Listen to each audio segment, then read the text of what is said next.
Hi. దేశవ్యాప్తంగా అందరి చూపు ఏప్రిల్ మే నెలల్లో జరగబోయే 4 రాష్ట్రాల అసెంబ్లీ ఎన్నికల వైపే ఉంది. ఈ రాష్ట్రాల్లో రాజకీయ పరిణామాలు శరవేగంగా మారిపోతున్నాయి.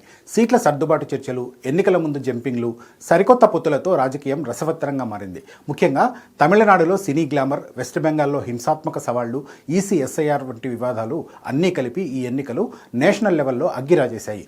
ఇంతకీ ఈ 4 రాష్ట్రాల్లో గ్రౌండ్ లెవెల్లో ఏం జరుగుతోంది? అధికారం కోసం ఏ పార్టీలు ఎలాంటి వ్యూహాలతో ముందుకెళ్తున్నాయి?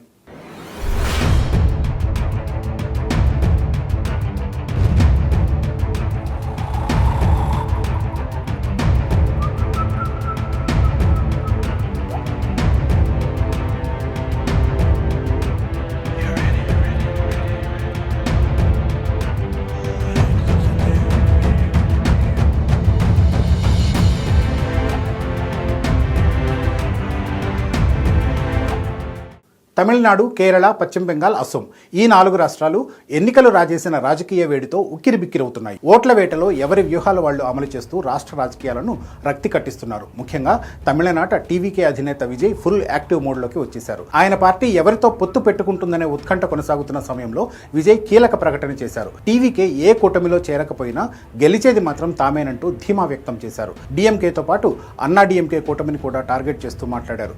వాటిని ఈవిల్ ఫోర్స్తో పోల్చారు. విజయ్ ఒంటరి పోరు వైపు మొగ్గు చూపుతున్నట్లు కనిపిస్తోంది.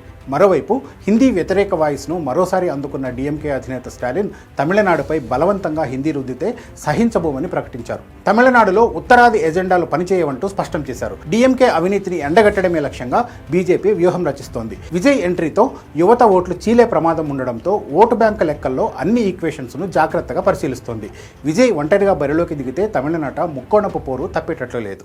ఇక పశ్చిమ బెంగాల్ విషయానికి వద్దాం. ఇక్కడ రాజకీయం ఎప్పుడు మరిగే రక్తంలాగా ఉంటుందని ఆ రాష్ట్ర రాజకీయాలను దగ్గర నుంచి చూసేవాళ్ళు చెప్తూ ఉంటారు. ఇది నిజమే. తృణమూల్ కాంగ్రెస్, బీజేపీ మధ్య మాటల తూటాలు పేలుతూనే ఉన్నాయి. గత వారం రోజుల్లో సందేశ్ ఖాళీ తరహాలో మరో 2 చిన్న సంఘటనలు తెరపైకి రావడంతో బీజేపీ వాటిని ప్రధాన అస్త్రంగా మలుచుకుంది. మహిళా భద్రత, అవినీతి అంశాలపై మమతా సర్కార్ను ఇరుకున పెట్టేందుకు కేంద్ర మంత్రులు వరుస పర్యటనలు చేస్తున్నారు. అటు మమతా బెనర్జీ తనదైన శైలిలో కేంద్రంపై విరుచుకుపడుతూనే తనకు ఓట్లు కురిపించే సంక్షేమ పథకాలకు మెరుగులు దిద్దుతున్నారు. టీఎంసీకి వరుసగా అధికారాన్ని కట్టబెట్టడంలో కీలక పాత్ర పోషిస్తున్న లక్ష్మీ భాండార్ పథకానికి మమత నిధులు పెంచుతూ కీలక నిర్ణయం తీసుకున్నారు. దీన్ని ఎన్నికల తాయిలంగానే చూస్తున్నాయి విపక్షాలు. ఇక కాంగ్రెస్, లెఫ్ట్ కూటమి మధ్య సీట్ల సర్దుబాటు కొలిక్కి రాలేదు. ఇక గాడ్స్ ఓన్ కంట్రీ కేరళలో ఉన్న 2 కూటములు ఎన్నికల చదరంగంలో వ్యూహాత్మకంగా పావులు కదుపుతున్నాయి. ఇటీవల చోటు చేసుకున్న హిందూ సంఘాల ఐక్యతా పరిణామంపై ఎల్డీఎఫ్, యూడీఎఫ్ ఎవరి లెక్కలు వాళ్లు వేసుకుంటున్నారు. రాష్ట్ర ఆర్థిక పరిస్థితి ఏమాత్రం మెరుగ్గా లేకపోవడం ఎన్నికల సమయంలో లెఫ్ట్ కూటమికి ఇబ్బందికరంగా మారింది. ఓవైపు ప్రభుత్వాన్ని సవ్యంగా నడపడం, మరోవైపు ఎన్నికల కోసం సన్నద్ధమవడం వామపక్షాలకు తలనొప్పిగా మారాయి.